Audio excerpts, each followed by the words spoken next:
This episode is sponsored by SmartVestor. Connect with an investing pro for free at RamseySolutions.com/invest. You're listening to Ramsey Everyday Millionaires, where we talk investing, retirement, building wealth, and outrageous generosity. Matt joins us up first in Raleigh. Matt, what is going on, my friend? How are you doing today? Good. How are you? Good. How can we help? So me and my wife, we've been together for about 5 years, married for 2. We just found out a little bit ago that we are expecting, and she's about 15 weeks. So we've kind of made some changes in kind of our spending habits and being able to save up for when our child is due. One of the things that came up was saving for college, which I'm able to provide that. I'm in the military, and I'm actually going to be passing along my 9/11 GI Bill, which is a full ride scholarship for that child. Great. Wonderful. The other thing that we were looking at was a custodial brokerage account when the child is born. Me and my wife have been kind of talking about it, doing $100 a month until they're 18.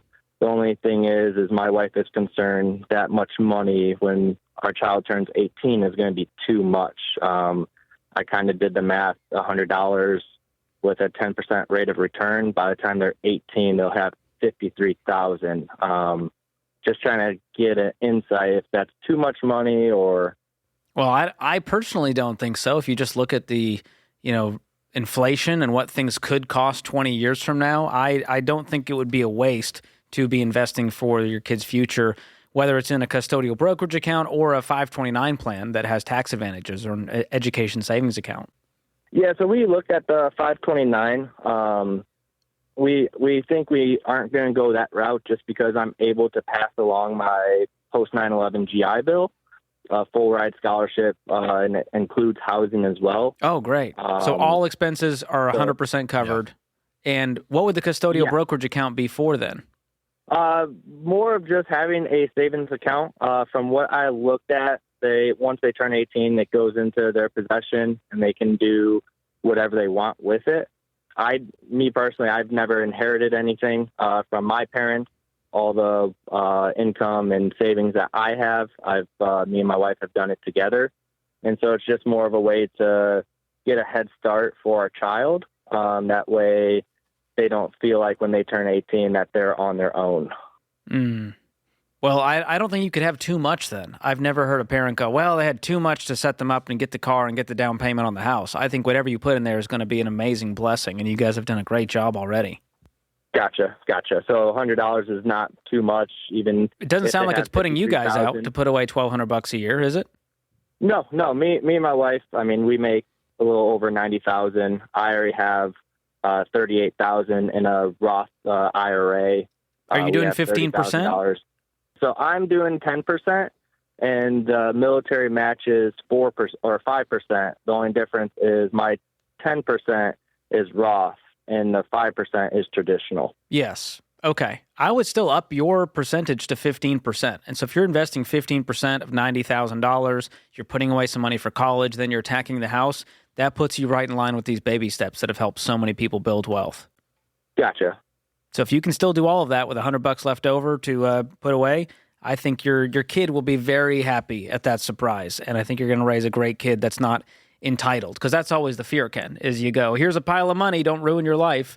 But I think if you raise your kid the right way with the right mindset around college and adulthood, they're not going to ruin their life. They're going to say, thank you for helping set me up for success. And to that end, Matt, I don't know that I would reveal to the child that this money is coming. I'd almost make this a surprise on their 18th birthday and raise them in a way that they don't know that money's sitting there. And so they develop grit, they develop hard work. They don't have that sense of entitlement. That would be my only thing. That'd be a great, awesome surprise, but I would not reveal it early. Because, listen, who among us doesn't change our gear?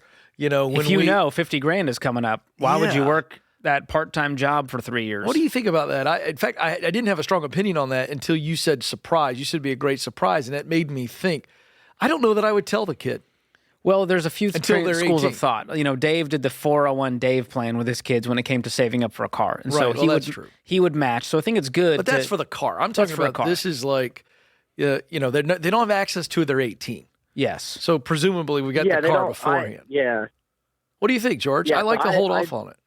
There's no reason to. I mean, they're going to avoid debt. And so it's okay to have a string attached and go, listen, this is the caveat is we're not touching debt. You will not take out any debt. If you do, the situation's going to change. Mm-hmm. And right now with college, they're not going to. Well, yeah, and that's the thing is, I mean, the college is paid for. Now, if we have a second kid, all right, then only half their college is paid for because I'm going to be splitting it up evenly.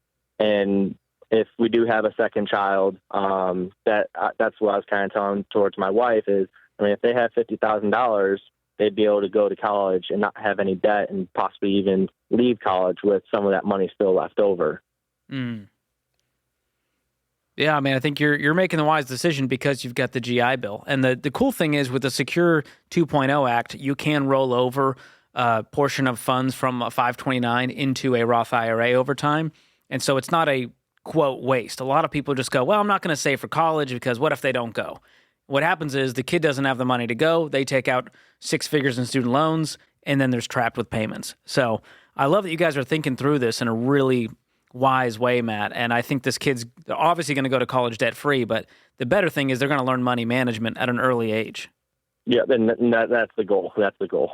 I love it. Well, hey, thank you for your service, Matt. And yes, what an inspiring story to see at least one more student becoming a student without a student loan. It is possible. And sometimes it's the GI Bill through the military. It's one of the great benefits. Mm-hmm. If you're a service member and you're able to go to school debt-free or your children are able to go to school debt-free and not have that burden of student loans, what an incredible way to set your kid up, Ken, to not be in chains when they graduate. Because then no matter what job they have, they feel broke. That's right. Because they got payments all around them. And I'm one of these guys that's holding out hope. I'll be misty-eyed when the day arrives, George. I think it's going to happen. When we see the current higher ed situation just completely broken up, and we see the cost of getting educated back down to way more feasible, true ROI on the amount of money people are spending, and we see the student loan crisis gone forever. That's my hope. Amen. It's supply and demand. Let's just stop paying these colleges exorbitant amounts of money. Exactly. Thanks for tuning in to Ramsey Everyday Millionaires. To learn more about how to plan for retirement, visit RamseySolutions.com/retire or click the link in the show notes. Ramsey Solutions is a paid non-client promoter of participating pros. Learn more at RamseySolutions.com/SmartVestor.